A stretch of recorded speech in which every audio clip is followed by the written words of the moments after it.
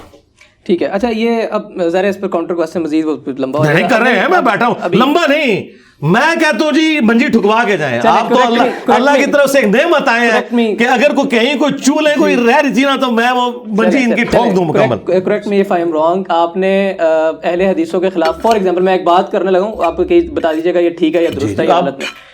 آپ نے اہل حدیثوں کے خلاف فار ایگزامپل 50 ویڈیوز کی ہیں 15-15 منٹ کی. آپ نے دیوبندیوں کے خلاف 50 ویڈیوز کی ہیں 15-15 منٹ کی. غامدی صاحب کے خلاف آپ نے 3 گھنٹے کی ایک ہی ویڈیو کی. نہیں ایک ویڈیو نہیں, میں کئی ویڈیوز. مجھے آپ کہتے ہیں کہ میں غلط کہہ رہا ہوں. جی غلط کہہ رہے ہیں آپ. اور دوسری بات اس کا اصل کیا جواب ہے؟ اصل جواب یہ میں دے چکا کہ ایک نہیں کئی ویڈیوز. آپ لکھیں ریپلائی ٹو غامدی تو دیکھیں وہ جو ویڈیوز بنی وہ تو پوری میں نے کہا کہ اسپیشل پورا پروگرام کیا اور پھر اس پروگرام کے کلپس بنائے علیحدہ ٹاپک وائز.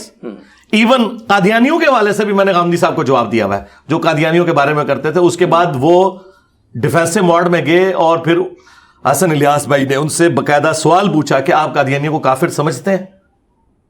ٹھیک ہے, پھر انہوں نے اس کو بھی کلیریفائی کیا کہ میں اس عقیدے کو کفر سمجھتا ہوں, میں قادیانیوں کو نان مسلم سمجھتا ہوں. کافر میں اس لیے نہیں کہتا کہ کافر لفظ جو ہے نا یہ حق ہے ایک پیغمبر کا کہ وہ بولے, میرا یہ حق نہیں. لیکن میری اس کی کوئی انٹرپریٹیشن یہ نہ کرے کہ میں قادیانیوں کو نان مسلم نہیں سمجھتا. انہوں نے کہا قادیانی تو چھوڑ دیں, میں تو نبی الاسلام کے بعد کسی کشف کسی الہام کا قائل نہیں ہوں, تو میں اس کی جھوٹی نبوت کا کیسے قائل ہوں گا.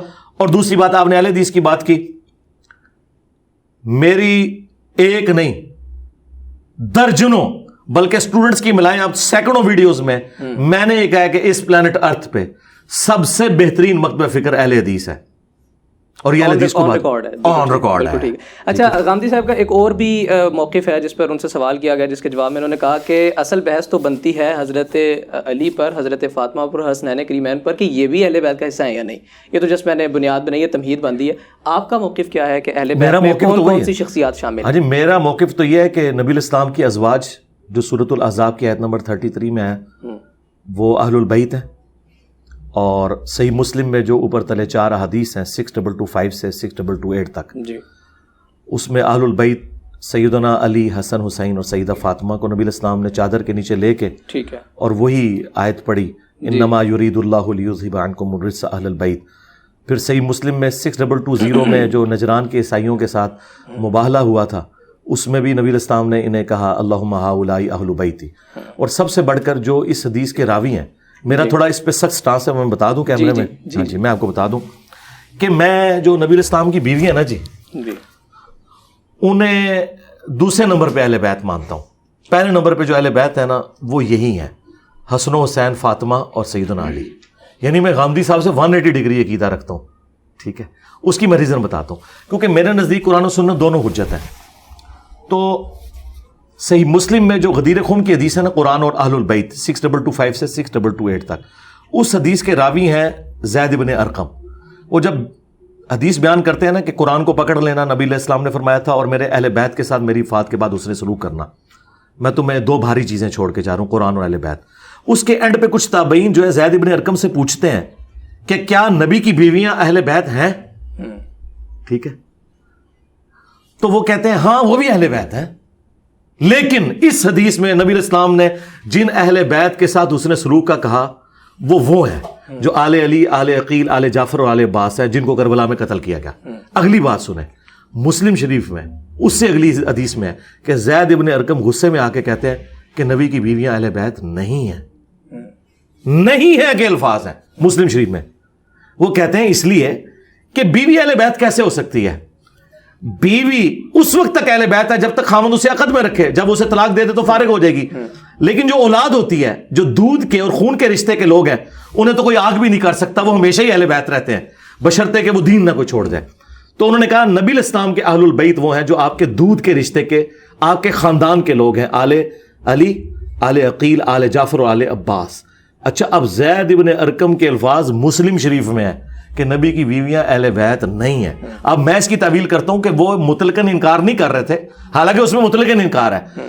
وہ یہ بتانا چاہ رہے تھے کہ جن اہل بیت کے ساتھ حسن سلوک کا نبی الاسلام نے کہا وہ ہیں جو حضور کے خاندان کے لوگ ہیں, کیونکہ حضور کو بتایا گیا تھا کہ آپ کی وفات کے بعد امت ان کے ساتھ برا سلوک کرے گی. نبی کی بیویوں کے ساتھ تو کوئی برا سلوک نہیں ہوا. نبی کی بیویوں کے ساتھ اگر برا سلوک کرنا تھا تو وہ کرنا تھا بنو ہاشم نے, نعوذ باللہ. لیکن آپ نے اپنا موقف دیا کہ آپ پہلے, میں بات پوری کر لوں, ان کے ساتھ کسی نے برا سلوک نہیں کیا. برا سلوک ہوا ہے حضور کی اولاد کے ساتھ. نبی کی بیویوں کو تو ہمیشہ ہر بندے نے عزت دی, ایون حضرت معاویہ رضی اللہ عنہ نے ان کو عزت دی اپنے دور میں, کیونکہ وہ کمپٹیٹر سمجھتے تھے نا ان کو اہل بیت کا. اور اہل بیت تو ویسے ہی عزت دیتے تھے کیونکہ وہ سوچ بھی نہیں سکتے تھے کہ نبی الاسلام کی بیوی کے ساتھ کوئی برا سلوک کرتے. تو نبی کی جو بیوی ہے نا, انہوں نے دونوں طرف سے عزت انجوائے کی ہے, شیعان علی کی طرف سے بھی اور شیعان بنو امیہ کی طرف سے بھی, کیونکہ دونوں کے لیے رسپیکٹیبل. اور دیکھیں نا عمار ابن یاسر کا خطبہ ہے بخاری میں کہ لوگوں عائشہ نکل چکی ہیں بصرہ سے علی سے لڑنے کے لیے, لیکن یاد رکھنا وہ دنیا اور آخرت میں تمہارے نبی کی بیوی ہیں, مومنین کی ماں ہے.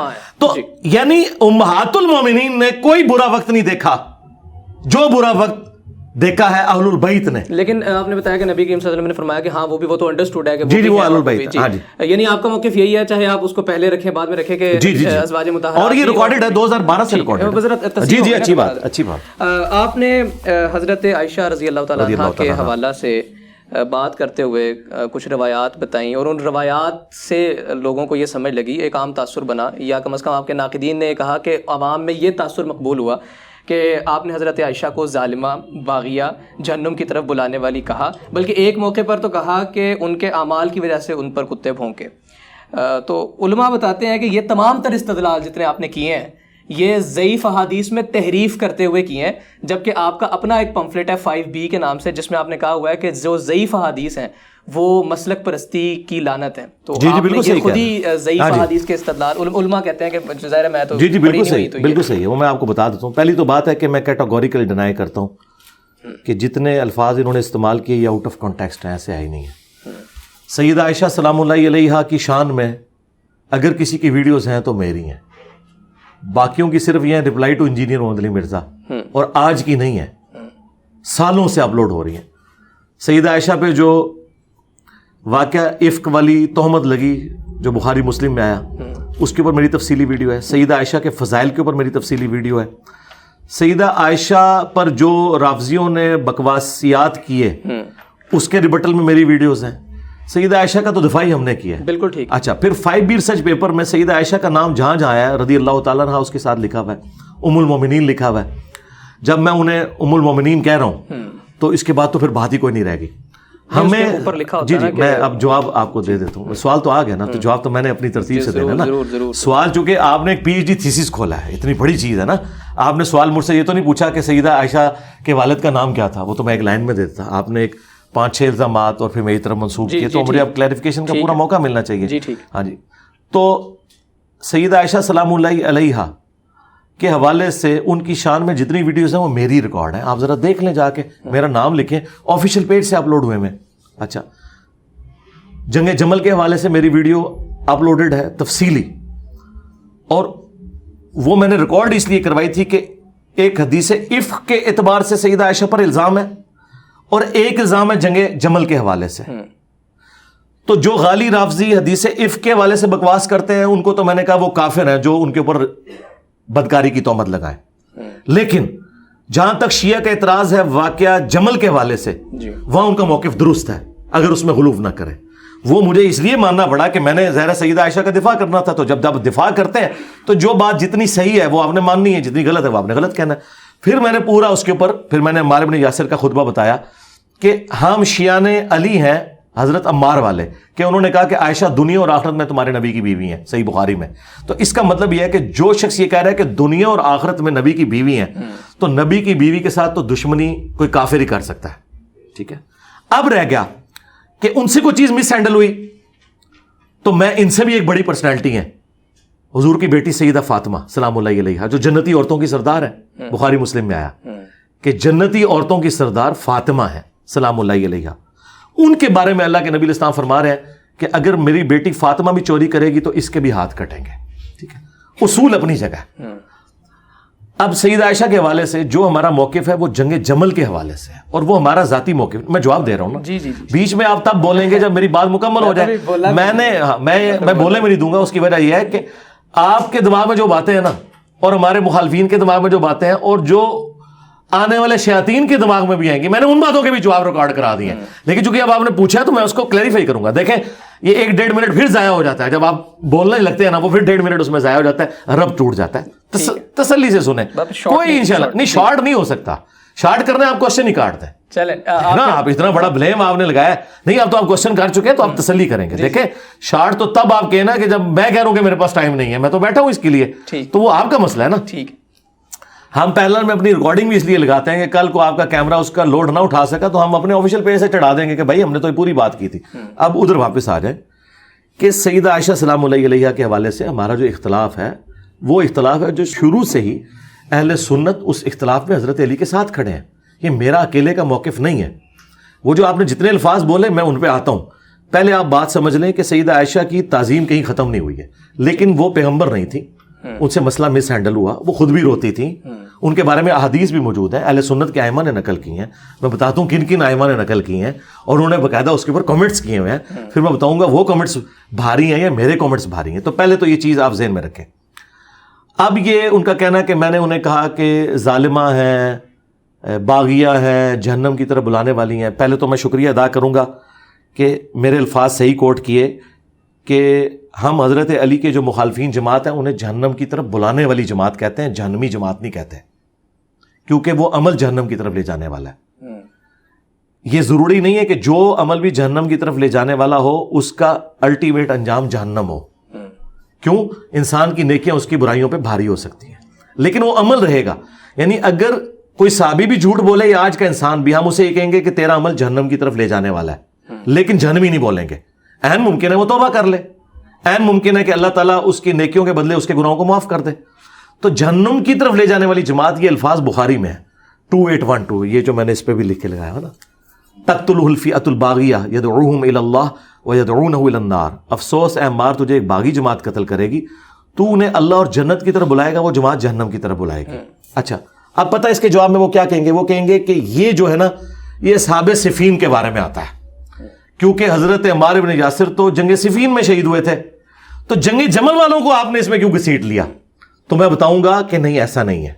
اس کی وجہ یہ ہے کہ خود یہ جو جمل اور صفین کے لوگوں کے دفاع میں حدیث پیش کرتے ہیں نا مسلم شریف سے، ادھر یہ وہی عقیدہ رکھتے ہیں جو ہمارا ہے. یہ کہتے ہیں کہ مسلم میں حدیث ہے کہ نبی علیہ السلام نے فرمایا کہ ان قریب میری امت میں اختلاف ہوگا تو میری امت 2 گروہوں میں بٹ جائے گی، اور ان میں سے ایک تیسرا فرقہ نکلے گا خوارج کا، اور ان دونوں میں سے اقرب الی الحق وہ ہوگا جو خوارج کے ساتھ قتال کرے گا. اب ان سے قتال جی جناب میں وضاحت کی قتال کا جی جو خوارج کے ساتھ قتال کرے گا. اب خوارج کے ساتھ قتال بخاری مسلم میں ہے کہ حضرت علی نے کیا.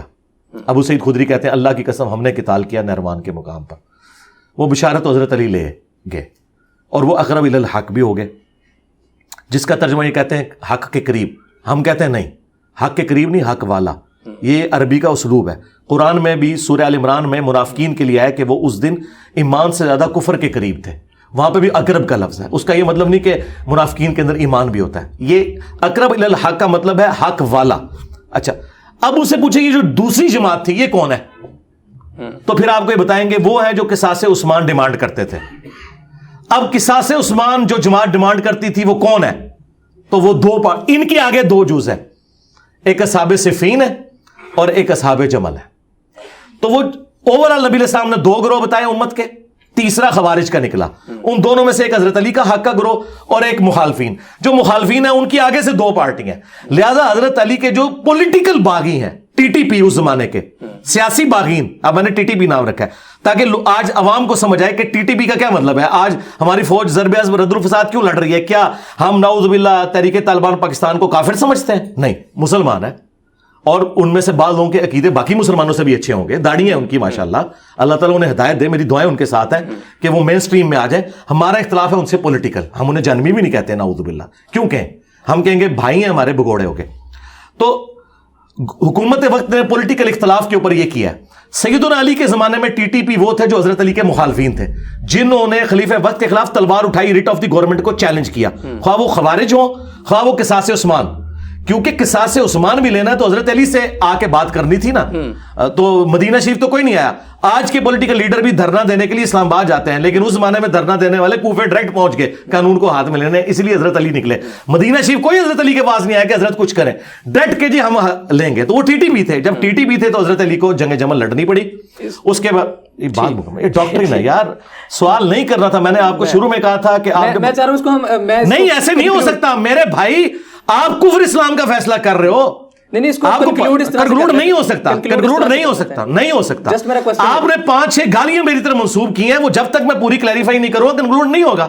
یہ دنیا میں ایسا ہوتا نہیں ہے نا. آپ اتنی بڑی الزام لگا رہے ہیں تو میں جواب دوں گا نا. میں نے آپ کو پہلے کہا کہ آپ نے مجھ سے حضرت ابوبکر کا نام نہیں پوچھا, آپ نے پوری ڈاکٹرین پوچھی ہے, تو آپ سمجھیں. آپ بار بار لچ تلیں گے بیچ میں تو وہ شیطان گھس رہا ہے نا بیچ میں. یا تو آپ یہ سوال ہی نہ کرتے, جب سوال کیا تو پورا جواب لیں گے, کیونکہ آپ بہت سینسٹیو ٹاپک کر رہے ہیں نا. آپ کو ایک لمحے میں کیسے بتا دیا جائے کہ اتنا بڑا ایک اختلاف ہے یار؟ پوری دنیا میں 2 فرقے بن گئے. آج دنیا میں آپ کہیں چلے جائیں, سنیوں کے تو بے شمار فرقے ہیں, شیعہ کا ایک ہی فرقہ آپ کو ملے گا. سوڈان میں چلے جائیں, سنیوں کا مالکی فرقہ ہے, لیکن اثنا عشری شیعہ وہاں پہ بھی موجود ہے. ملیشیا میں سنیوں کا شافعی فرقہ ہے, حنفی کوئی نہیں ہے, لیکن اثنا عشری شیعہ وہاں پہ بھی موجود ہے. پاکستان انڈیا میں حنفی فرقہ ہے, لیکن اثنا عشری شیعہ وہاں پہ موجود ہے. دنیا میں فرقے ہی 2 ہیں, سنی شیعہ. اتنی بڑی دراڑ ہے, اور اس کی بنیاد یہی ہے کہ قصاص عثمان کے نام کے اوپر حضرت علی کے ساتھ دھوکہ بازی کی گئی. تو آپ اس کو چھوٹا ٹاپک سمجھ رہے ہیں, یہ چھوٹا ٹاپک نہیں ہے, یہ اس کے ساتھ جڑا ہوا ہے. تو میں نے وہ آپ کو بات اس لیے کی, میرا یہ سوال نہیں تھا نا, میں اس لیے آپ کو اس پر روک رہا ہوں بار بار, کہ میرا سوال یہ تھا کہ جو آپ کے ناقدین ہیں یا دیگر علماء اکرام ہیں, وہ یہ کہتے ہیں کہ آپ نے جن احادیث کی بنیاد پر کہا وہ ضعیف ہے. آپ اس کا جسٹ مجھے آنسر یہ کیجئے کہ وہ ضعیف, آپ انہیں ضعیف سمجھتے ہیں, ان کو ان احادیث کو یا ان روایات کو, یا نہیں سمجھتے؟ کیونکہ وہ تو کہتے ہیں ضعیف احادیث میں بھی تحریف کی گئی. تو میں صرف یہ چاہ رہا ہوں کہ آپ اپنا یہ موقف دے دیجیے کہ وہ روایت نہیں. ایک منٹ, آپ نے کہا کہ آپ حضرت عائشہ کو باغیہ ظالمہ. میں سوال ریپیٹ کر دیتا ہوں سرکار. نہیں, تو میرا اتنا ٹائم ضائع کیوں کروایا پھر؟ میں ریپیٹ کر دیتا ہوں. نہیں, اس طرح نہیں ہوتا بھائی, اب بھگتو گے. ٹھیک ہے, جب ٹی ٹی پی کو چھیڑا تو ٹی ٹی پی تو پھر ننگی ہوگی. ٹھیک ہے, آپ اپنے چینل سے چڑھاؤ, میں اپنے چینل سے چڑھاؤں گا. تو بات نہیں, میرا سوال نہیں, سوال میں پہنچ چکا ہے, میں وہاں پہنچا نہیں ہوں نا, وہاں میں آتا ہوں نا, میں آ رہا ہوں وہاں پہ. لیکن آپ نے اتنے الفاظ, میں نے پہلے آپ کو مقدمہ سمجھانا ہے کہ مسئلہ کیا ہے, کہ یہ کوئی 2 بھائیوں کی لڑائی نہیں کہ ایک نے کہا کہ چکن بریانی بننی ہے, دوسرے نے کہا نہیں چکن پلاؤ بننا ہے. یہ ریٹ آف دی گورنمنٹ کا مسئلہ ہے. حضرت علی امیر المومنین ہے, اور ابو داؤد ترمذی میں حدیث ہے, تم بہت اختلاف دیکھو گے میرے بعد, میری سنت علیکم بسنتی و سنت الخلفاء راشدین المہدیین. خلفاء راشدین کیا صرف حضرت ابوبکر, عمر, عثمان ہی ہیں, حضرت علی نہیں ہے؟ تو جب حضور کہہ رہے تھے دین میں بدعتوں سے بچنا اور میرے خلفاء راشدین کو پکڑ لینا, تو حضرت علی کے دور میں جو بدعتی ان کے سامنے کھڑے ہوئے ہیں, ہم نے ان کا ساتھ دینا یا حضرت علی کا دینا ہے؟ کیا منکرین زکات کے بھی فالوور آج تک موجود ہیں دنیا میں؟ نہیں ہے نا. حضرت علی کے بارے میں آپ نے اس حدیث میں تعریف تو انہوں نے کی ہے کہ یہ حضرت عثمان کے مخالفین کو تو بلوائی کہتے ہیں, حضرت ابوبکر کے مخالفین کو مرتدین کہتے ہیں, منکرین زکات کہتے ہیں, حضرت علی کے مخالفین کو رضی اللہ عنہ کہہ کے سائڈ پہ کر دیتے ہیں. وہاں کے حدیث کی تعریف تو انہوں نے کی ہے. یا تو یہ علانیہ کہیں گے چوتھے خلیفہ کو خلیفہ راشد نہیں مانتے, پھر تو آ جاؤ نا, میں تو لمحہ پانا, اور حقیقت بھی یہی ہے, لیکن یہ کہہ نہیں سکتے ورنہ سنیت سے خارج ہو جائیں گے.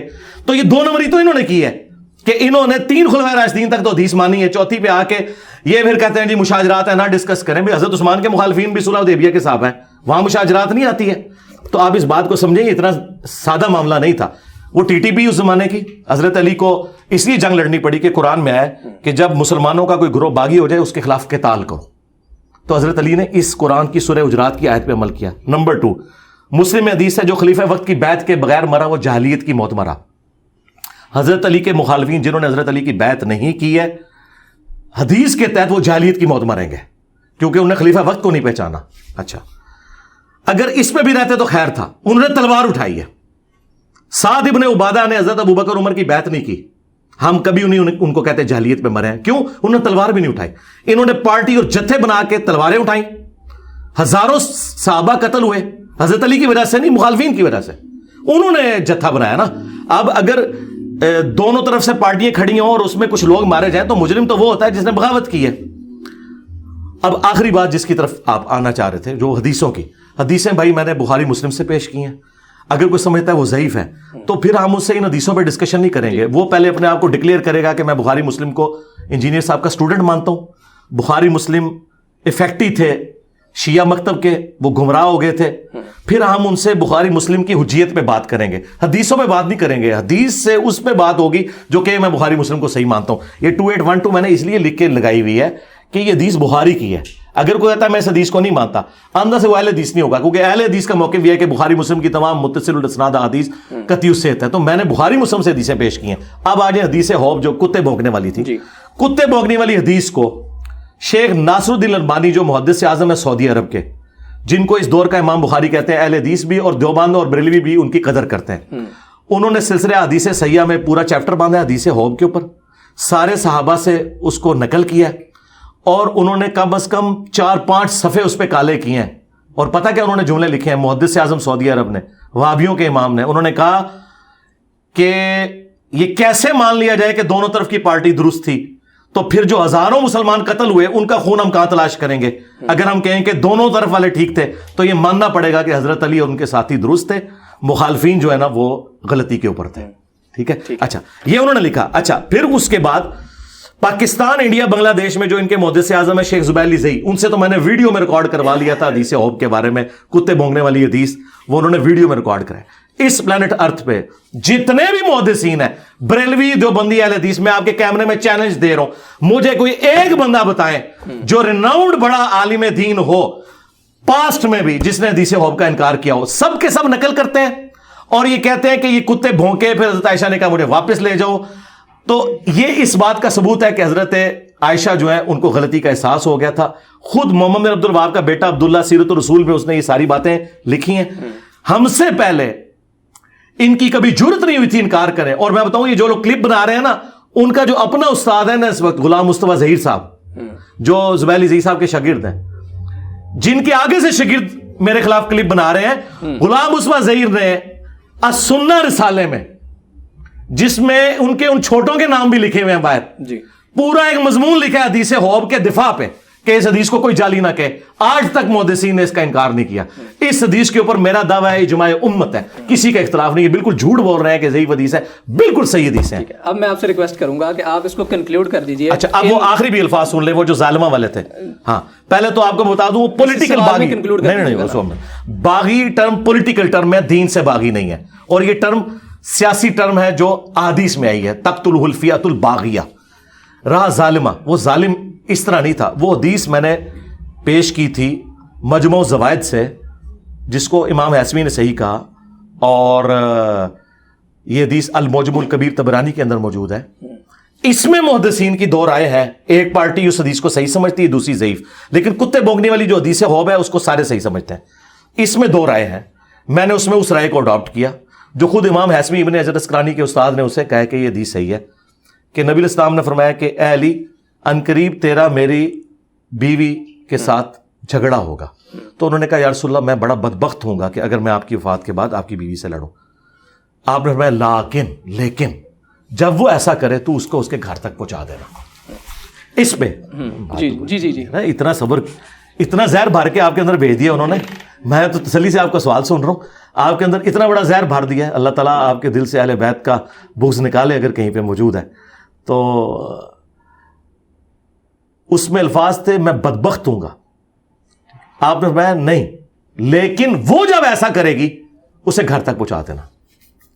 تو اس میں نے کہا تھا کہ نبی الاسلام نے فرمایا کہ حضرت علی نے کہا کہ میں ظالم ہوں گا, تو آپ نے فرمایا نہیں, ظالم وہ نہیں, ظالمہ وہ ہوگی جو سامنے والی ہے.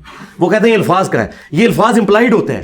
جیسے ایاک نعبد و ایاک نستعین میں امپلائڈ ہے کہ بابے کو نہیں مدد کے لیے پکارنا. جب آپ کہیں کہ دو بندوں کا جھگڑا ہوگا اور ایک بندہ کہے کہ میں تو بڑا بدبخت ہاں کرو، اس کو کہتے ہیں نہیں لیکن وہ جب ایسے کرے تو اسے پہنچا دینا، یہ امپلائڈ ہوتا ہے. تو میں نے بدبخت کی بجائے ترجمہ کیا ظالم. ظالم سب سے ہلکا لفظ ہے. ظالم کہتے ہیں جو اپنے حق سے ہٹ کر دوسری طرف چلا جائے، اور بدبخت یہ اس سے بڑی ٹرم تھی، میں نے اس پہ لائٹر لفظ استعمال کیا تھا. پھر انہوں نے کہا ظالم کا لفظ صحابہ کرام سے دکھائیں، وہ میں نے دکھا دیا ہے. المستقل الحاکم میں اوپر تلے کتنی حدیث ہے کہ حضرت زبیر کو حضور نے کہا تھا کہ ایک وقت آئے گا تو علی سے لڑے گا، تو ظالم ہوگا. حضور سے میں نے ظالم کا لفظ دکھا دیا ہے. دوسری بات، نبی علیہ السلام نے وہاں پہ کہا کہ تو ظالم ہوگا جب یہ حرکت کر رہا ہوگا زبیر کے ساتھ. اور سنن کبری البیہقی میں ہے کہ حضرت عمار بن یاسر نے کہا کہ اہل صفین کو یہ نہ کہو کہ یہ کافر ہے، کہو فاسق اور ظالم ہے. یہ الفاظ ہیں. اور سب سے بڑی بات صحیح بخاری کے اندر موجود ہے، ایک صحابی کہتے ہیں مجھے حضور کی ایک حدیث نے بڑا نفع پہنچایا. جنگ جمل کے دنوں میں نے ارادہ کیا کہ میں عائشہ کا ساتھ دوں، لیکن مجھے حضور کی حدیث یاد آ گئی کہ جو قوم اپنی عمارت کسی عورت کے سپرد کر دے وہ کبھی کامیاب نہیں ہو سکتی. تو مجھے پتا چل گیا کہ جنہوں نے حضرت عائشہ کو اپنا بڑا بنایا ہوا ہے یہ کبھی کامیاب نہیں ہوں گے. میں عائشہ کی حمایت سے پیچھے ہٹ گیا. اور پھر انہوں نے کہا کہ یہ حدیث حضور نے ارشاد فرمائی تھی کسرا کی جب حاکمہ بنی تھی ایک کافرہ عورت، ایک آتش پرست عورت کے بارے میں جو حدیث تھی وہ صحابی نے فٹ کر دی حضرت عائشہ کے اوپر. کیوں؟ اس زمانے میں انجینئر صاحب نہیں ہوتے تھے، ورنہ تو یہ پوچھتے کدھر ہو. نہیں بھائی، ان پرنسپل اگر میری بیٹی فاطمہ بھی چوری کرے گی اس کے بھی ہاتھ کٹے گی.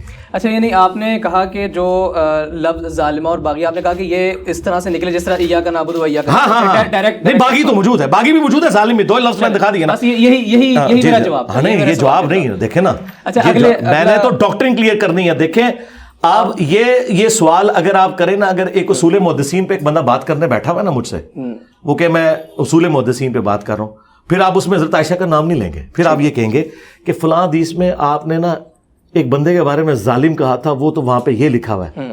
پھر تو میں جواب دوں گا. آپ میری ماں کے حوالے سے میرے اوپر بات کریں گے تو پھر بہت بڑی بات ہے. ظاہر ہے میں نے کلیریفائی کرنا ہے. ہاں، آندہ بھی آپ سوال اگر جنرل کریں، نہ ماموں کا نام لیں نہ اشارتاً نام لیں، آپ جنرل کہیں جی فلاں ایک حدیث تھی اس میں آپ نے کہا، میں جواب اتنا ہی دوں گا. لیکن جیسے آپ ماموں کو لے کے آئیں گے تو پھر میں بتاؤں گا کہ ماموں نے کیا کیا. ٹھیک ہے. آپ نے فرمایا کہ مرزا قادیانی کا دعویٰ نبوت تواتر سے ثابت ہے. ماضی میں آپ کا ایک کلپ تھا.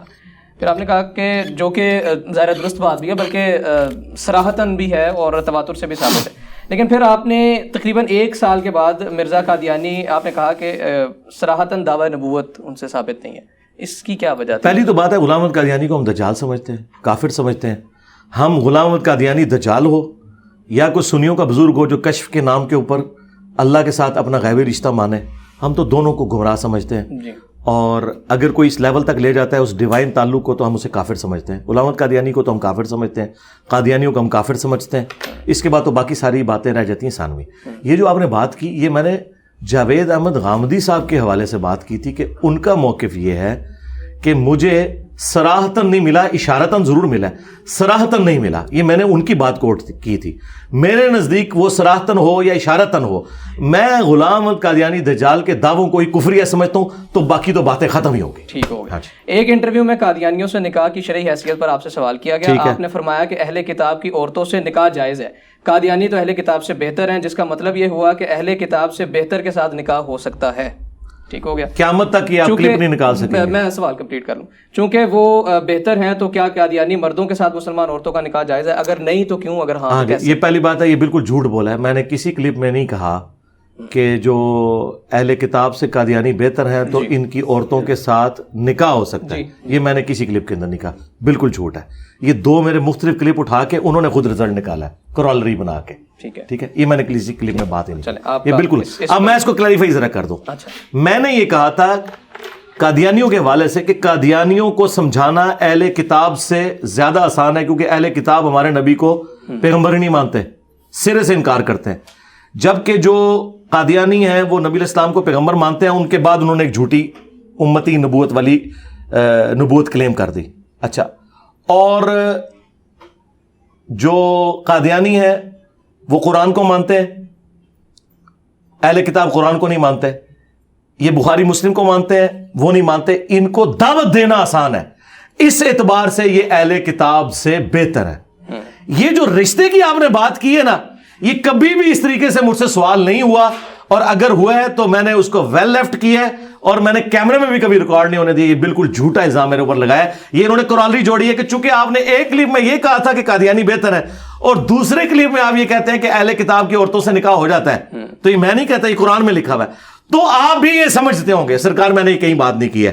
یہ تو اسی طریقے سے ہے کہ پھر میں آگے چلتا ہوں کہ اعلیٰ حضرت نے احکام شریعت میں لکھا ہے, آپ کے وہ احمد بریلوی اور میرے اعلیٰ حضرت بریلوی, اعلیٰ حضرت بریلوی نے احکام شریعت میں لکھا ہے کہ جو دیوبندی ہیں, اہل حدیث ہیں, اور شیعہ اور قادیانی, ان سب کا ذبیحہ حرام ہے, البتہ یہود و نصارہ کا ذبیحہ حلال ہے. اعلیٰ حضرت خود قادیانیوں کو اہل کتاب کے پوائنٹ آف ویو سے اگر دیکھیں تو اہل کتاب کو بہتر سمجھتے ہیں دیوبند اور اہل حدیث سے, اور قادیانیوں کو اہل حدیث اور دیوبند کے ساتھ کھڑا کرتے ہیں. تو یہ تو اعلیٰ حضرت, لیکن آپ کا موقف یہ کہ نکاح وغیرہ نہیں کوئی معاملہ نہیں ہو سکتا. ٹھیک ہے. اچھا, ایک اور علماء کرام کا بڑا شکوہ ہے, اور وہ شکوہ اس طرح سے وہ کرتے ہیں کہ قرآن مجید میں جو صحابہ کرام کے حوالے سے چیزیں واضح طور پر شامل ہیں, وہ بیت رضوان کی بات کر لیجیے, ان کو مختلف ضعیف روایات کے ساتھ مشتبہ قرار دے, یعنی متعین یا کنفرم جنتی شخصیات کو مشتبہ بنا دینا عوام کی نظر میں, یہ اس کا ایک بالکل غلط کہہ رہے ہیں جی, یہ پھنس جائیں گے. ان کو پتہ ہی نہیں ہے کہ قرآن میں کن اصحاب کو جنتی کہا گیا ہے. قرآن میں تو حضور کے ساتھیوں کو منافقین بھی کہا گیا ہے. ان کے پاس جو صرف دلیل, یعنی میں اگر آپ سے پوچھوں حضرت ابو بکر, عمر, عثمان و علی, کیا ان چاروں میں سے کسی کا نام قرآن میں آیا؟ بتائیں. آپ بتائیں. نہیں ہے. نہیں ہے نا. اچھا, جن کا نام قرآن میں موجود نہیں ہے ان کی ہم جتنی تعریفیں کر رہے ہیں وہ قرآن سے کر رہے ہیں یا حدیث سے کر رہے ہیں؟ حدیث سے کر رہے ہیں نا. اب اگر حدیث میں ہی ان شخصیات کے بارے میں اور باتیں آئیں گی, پھر آپ یہ کہہ کہ رد نہیں کر سکتے جی قرآن میں ہے. قرآن میں تو نام ہی نہیں صحابہ کے نام. اچھا, قرآن میں کیا ہے؟ قرآن میں آیا صحابہ کی 3 کیٹیگریز ہیں جی. سورہ توبہ کی آیت نمبر 100, 101, 102. 100 کے اندر آیا والسابقون الاولون من المہاجرین والانصار, سبقت لے گئے پہلے جو ایمان لے آئے, ٹھیک ہے, مہاجرین و انصار, اور جنہوں نے احسان کے ساتھ ان کی پیروی کی, ان سے صرف اللہ راضی ہے, رضی اللہ عنہم ورضوا عنہ. ٹھیک ہے. پھر کہا گیا مدینہ اور اہل مدینہ میں کتنے کٹر منافق ہیں جن کو اے نبی تم نہیں جانتے, ہم جانتے ہیں. دوسری کیٹیگری بتا دی, جن کو نبی بھی نہ جانے ہم بھی نہ جانے, تو اس کا مطلب یہ کہ ہمیں تو پتہ ہی نہیں, وہ حضور کے ساتھیوں میں صرف اللہ جانتا ہے جی. تیسرا فرمایا ملے جلے اعمال کرنے والے ہیں, اللہ تعالیٰ مستقبل میں انہیں دیکھے گا. ہم جن لوگوں کو کرٹیسائز کر رہے ہیں نا قرآن و سنت کی بنیاد پہ, وہ تیسری کیٹیگری کے لوگ ہیں. سورہ فتح کی بھی آیت ہے نا, لقد رضی اللہ عنہ. ہاں, سورہ فتح کب نازل ہوئی ہے جی, کہ جن لوگوں کا یہ دفاع کر رہے ہیں انہوں نے ابھی اسلام ہی نہیں قبول کیا تھا. صلح حدیبیہ جی, کے موقع صلح حدیبیہ پہ ماموں نے اسلام ہی نہیں قبول کیا ہوا تھا. ماموں تو فتح مکہ پہ مسلمان ہوئے. اب یہ کتنا بڑا ظلم ہے کہ ایک بندہ بعد میں مسلمان ہوا ہے, یعنی ایک بندہ میں میری بات سن لیں, ایک منٹ رک جائے نا, ابو الغادیہ کی تو بات تو وہ پھر آپ کریں گے, پھر میں آدھا گھنٹہ بولوں گا اگر آپ وہاں پر چھوڑ دیں. ہاں, یہ نام ہی لگا دیں. ایک بندہ پیدا ہی 1965 میں ہوا ہے, آپ زبردستی اس کو ثابت کریں کہ یہ پاکستان بنانے والوں میں ہے, تو میں کہوں گا اپنے عقل کا علاج کراؤ. 47 میں تو یہ مطلب ہے ہی نہیں تھا. اچھا, وہ لوگ جو مسلمان ہی نہیں ہوئے تھے, الٹا صلح حدیبیہ پر وہ لوگ کافروں کی لسٹ میں شامل تھے, وہاں سے لڑنے آئے ہوئے تھے. آج آپ ان لوگوں کو ان کے ساتھ کھڑا کر رہے ہو تو آپ سن لیں, مسلم شریف میں حدیث ہے, خالد بن ولید نے گالی دے دی حضرت عبد الرحمن بن عوف کو جی, جو یہ آدھی حدیث بریلوی دیوبندی اہل حدیث پیش کرتے ہیں. یہ کو پوری حدیث بھی نہیں پیش کر سکتے. میرے صحابہ کو گالی مت دو, پوری حدیث نہیں بیان کرتے. یہ 6488 نمبر حدیث ہے مسلم میں پوری. یہ گالی میں نے آپ نے نہیں دی تھی, عبد الرحمن بن عوف کو گالی دی تھی خالد بن ولید نے, دونوں ہی صحابی تھے. آپ نے کہا خالد میرے صحابہ کو گالی مت دو. انہوں نے تو نہیں کہا یا رسول اللہ میں بھی صحابی ہوں, سورہ فاتح میرا بھی نہ ہے. ایک گل حضرت خالد بن ولید نے بھی پتا سی کہ میں کچھ ہو رہا, میں وہ نہیں ہوں. اچھا, اب بات پوری مکمل جی, اس طرح تو وہ گالی دی انہوں نے ان کو, تو حضور نے فرمایا کہ اب تو احد پہاڑ کے برابر بھی سونا خیرات کر دینا خالد, تو عبد الرحمن بن عوف کے برابر نہیں ہو سکتا. خالد بن ولید وہ ہیں کہ جو فتح مکہ سے پہلے مسلمان ہوئے ہیں, ان کو حضور کہہ رہے ہیں کہ تو شاہی کوئی نہیں عبد الرحمن بن عوف کے مقابلے پہ, شاہی کوئی نہیں, بھی چھوٹا لفظ ہے. آپ فرمایا کہ احد پہاڑ جو 7.5 کلومیٹر پہ ہے, یہ سارا سونے کا ہو جائے جی, اور عبد الرحمن بن عوف اتنی سی گندم دے نا, تو اس کے برابر نہیں ہو سکتا. اب اس گندم کی قیمت دیکھیں, اور 7.5 کلومیٹر پہ پھیلا ہوا احد پہاڑ چٹیل پہاڑوں کا اس کا سونے کا وزن کریں تو شاید کوئی نہیں, یہ بھی لفظ چھوٹا رہ جائے گا. یہ حضور ان کو کہہ رہے ہیں, ہم بعد والے تو چیز ہی کوئی نہیں. اچھا, اب وہ والے فضائل لے کے عبد الرحمن بن عوف کے مقابلے میں خالد بن ولید نے تو نہیں کلیم کیا کہ یا رسول اللہ میرے تو بڑے فضائل قرآن میں آئے ہوئے ہیں. انہیں پتا تھا یہ بینچ مارک ہوئے بھائی. یہ تو جب سنی شیعہ فرقے بنے ہیں نا, پھر لوگوں نے یہ تعریف کرنی شروع کی ہے کہ جی پکڑ کے صلح حدیبیہ والی حدیثیں ان پہ لگائیں جن کو فتح مکہ پہ معافیاں طلقات ہے. اس وقت جب ان کی گردن پہ تلوار رکھی گئی یا اسلام قبول کرو ورنہ قتل کیے جاؤ گے, اس وقت انہوں نے اسلام قبول کیا ہے, مسلمان ہیں, وہ صحابی بھی ہیں. ٹھیک ہے, اور سب سے بڑھ کر بخاری مسلم میں حدیث ہے حضرت معاویہ کے جو والد تھے ابو سفیان, ان کو غزوہ حنین پہ نبی علیہ السلام نے 100 اونٹ دیے, انصار مدینہ کو کچھ نہیں دیا. انہوں نے کچھ نوجوانوں نے کہا کہ ابھی تو قریش کا خون ہماری تلواروں سے ٹپک رہا ہے اور اس شخص پہ اپنے قبیلے کی محبت غالب آ گئی ہے, رسول اللہ کے بارے میں اتنی گستاخانہ جملے بول دیے. کیوں کہ انہوں نے کہا یا رسول اللہ پوری زندگی آپ کی خاطر ہم ان سے لڑتے رہے, یہ آخری وقت میں آ کے مسلمان ہوئے ہیں, 800 اونٹ بھی آپ نے انہی کو دے دیے. تو پتہ ہے اس کے جواب میں حضور نے کیا کہا؟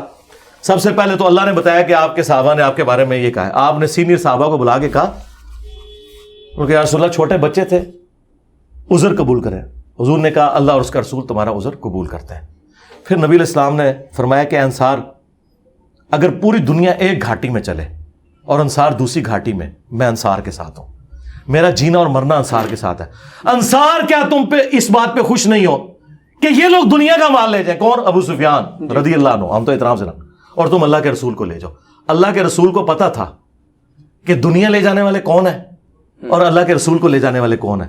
اور آپ دیکھ لیں انصار مدینہ یہی بنو امیہ کے ہاتھوں قتل ہوئے ہیں.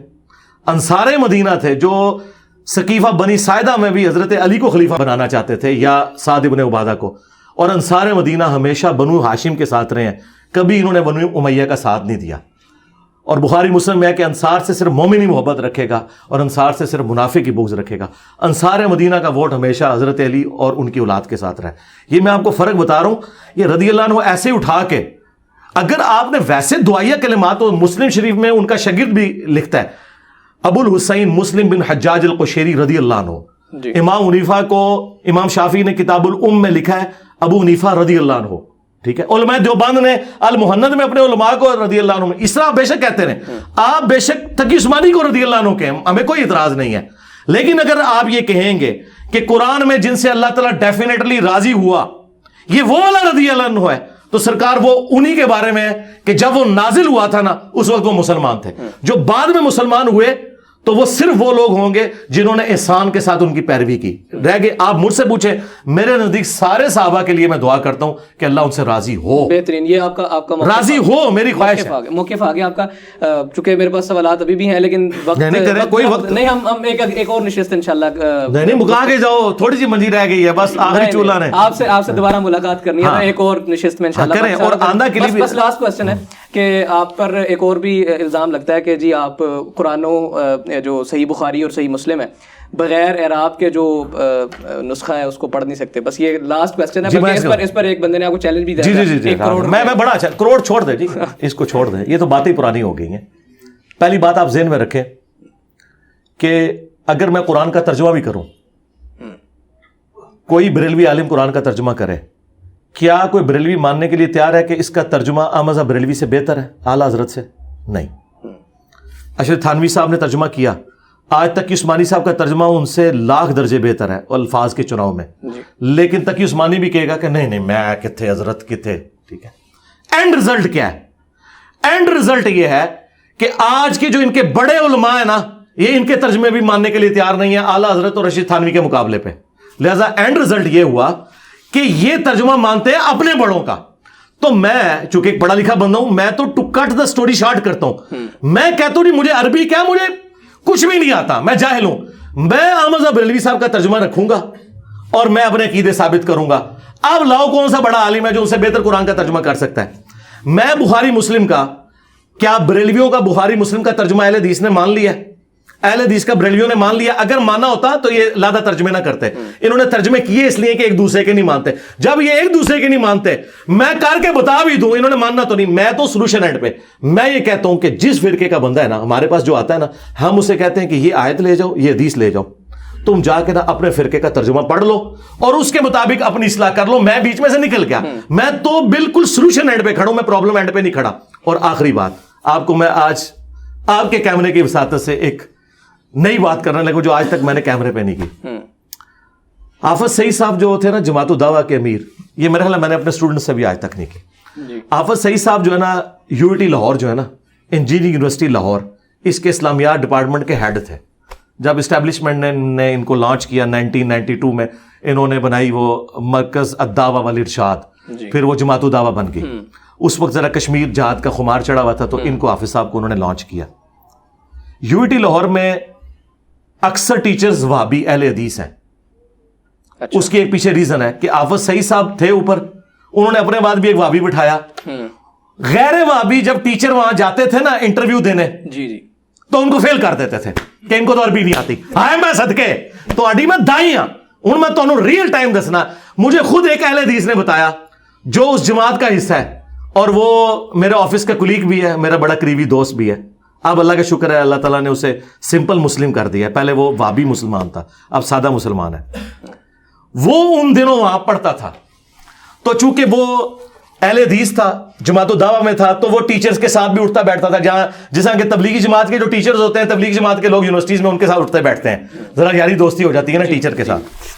اس نے مجھے خود بتایا کہ ڈاکٹر طاہر القادری صاحب نے اپلائی کیا انجینئرنگ یونیورسٹی میں اسلامیات ڈپارٹمنٹ میں ٹیچنگ کے لیے. تو اہل حدیث مولویوں نے میٹنگ کی کہ ہم نے اسے ٹیسٹ میں فیل کرنا ہے اور یہ ثابت کرنا ہے کہ اسے عربی نہیں آتی, اور اللہ کے فضل سے فیل کرنے میں کامیاب ہو گئے. ٹھیک ہے, اچھا یہ میں آپ کو بتا رہا ہوں, ڈاکٹر طاہر القادری صاحب وہ ہیں جو فلوئنٹ عربی اس طرح بولتے ہیں جس طرح ہم اردو اور انگلش بول سکتے ہیں. دنیا کی کئی یونیورسٹیز میں ان کی عربی کتابیں پڑھائی جا رہی ہیں. ٹھیک ہے, ان کا ایکسنٹ بھی عربیوں والا ہے. ان کو ڈاکٹر طاہر القادری صاحب کو اہل حدیث مولویوں نے جواب میں عربی زبان نہ آنے کی وجہ سے فیل کر دیا. تو میں تو شاہی کوئی نہیں. یہ میں ساری باتیں اس لیے کر رہا ہوں کہ یہ سب کا سب جھگڑا ہے, ہم اس جھگڑے کی طرف جاتے ہی نہیں. میرے بارے میں دو گلے پھاڑنے والے مولویوں نے یہ کہا کہ قرآن ناظرہ یہ دیکھ کے نہیں پڑھ سکتا. یہ آپ نے کلپ دیکھا, ٹویٹر پر کلپ بھی بنا کے لگایا. ہاں جی, تو میں یہی چاہ رہا تھا. میں بات ختم کر رہا ہوں. جی سرکار, یہ ایک منٹ, یہ قرآن ہے, آپ اپنی مرضی سے کہیں سے کھولیں, میں آپ کو پڑھ کے بتاتا ہوں. وہ قرآن مجید کے متعلق بھی کہتے ہیں. اور سرکار میں ادھر بعد میں آؤں گا, پہلے میں آپ کو صرف یہ بتانا چاہ رہا ہوں کہ وہ جو آپ نے پڑھنا ہے پہلے آپ خود بھی پڑھیں گے, پھر میں پڑھوں گا. ٹھیک ہے, آپ رینڈملی کوئی صفحہ کھول دیں جی, کوئی 5-6 صفحے آگے پیچھے کریں گے نا کہ وہ پہلے ہی نشان لگا ہوا ہے. تو میں آپ کو بتا رہا ہوں کہ جو بندہ اس لیول پہ اترا ہو کہ جو یہ بات کرے کہ اسے نازلہ قرآن, میں بتا رہا ہوں اس کا کوئی اینڈ رزلٹ, میں اس کے باوجود کہ میں اسے پڑھ سکوں, میں اسے اپنے حق پہ ہونے کی دلیل نہیں مانوں گا. اس کی وجہ یہ ہے, میں قرآن کا ترجمہ آپ جہاں سے کہیں گے نا, میں عربی بھی پڑھوں گا, ترجمہ بھی کروں گا, لیکن میرے ترجمے کو انہوں نے نہیں ماننا. اس کی وجہ یہ ہے کہ بریلوی دیوبندیوں کے ترجمے کو نہیں مانتے, دیوبندی اہل حدیث کے ترجمے کو نہیں مانتے, اہل حدیث شیعہ کے ترجمے کو نہیں مانتے. تو مجھے نہ آپ سمجھے کہ انہوں نے سنگل آؤٹ کیا, یہ آپس میں ایک دوسرے کو ایکسیپٹ نہیں کرتے, اس لیے ان چیزوں کا فائدہ کوئی نہیں ہے. اچھا کوئی بتائیں, میں آپ کو ناظر والا تو ایک سوال آپ کا حل کر دوں اگر آپ کی خواہش ہے تو میں بتا دوں. وَيُنذِرُ الَّذِينَ قَالُوا اتَّخَذَ اللَّهُ وَلَدًا. ہاں اچھا یار, یہ تو آپ نے مشہور آیات نکال دی ہے نا, وہ کہہ دیں گے یار یہ تو سورہ کاف ہے, یہ تو جمعے کا وظیفہ ہے, تو یہ اگر پڑھے گا تو یہ پڑھتا ہوگا اس لیے آتا ہو. کوئی اور صفحہ نکالو یار, کوئی ایک روٹین سے ہٹ کے صورت نکالو نا. یہ تو میں نے پڑھ دیا تو ویسے ہی میرے متھے لگ جانی ہے کہ اس کو پہلے ہی آتی ہے. کوئی روٹین سے ہٹ کے کوئی ایسی صورت ہو جو وظائف میں نہ آتی ہو. یہ کون سی صورت ہے؟ سورۃ احزاب نکال لی ہے.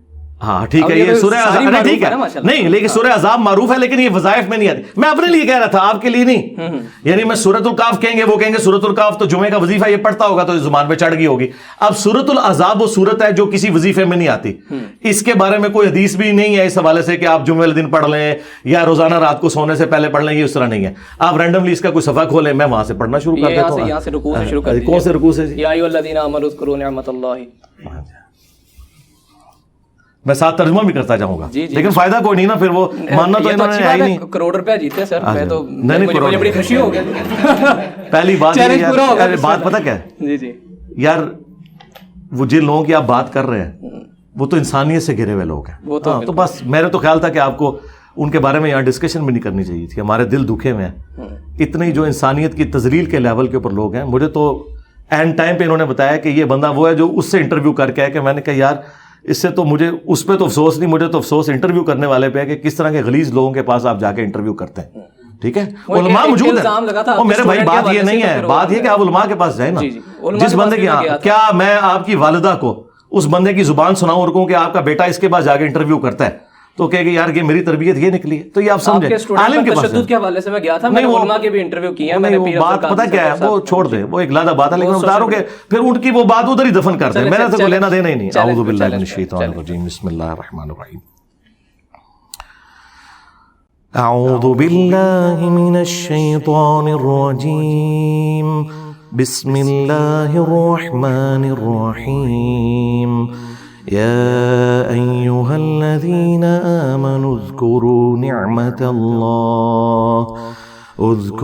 نعمة الله عليكم إذ جاءتكم جنود فأرسلنا عليهم ريحا وجنودا لم تروها وكان الله بما تعملون بصيرا.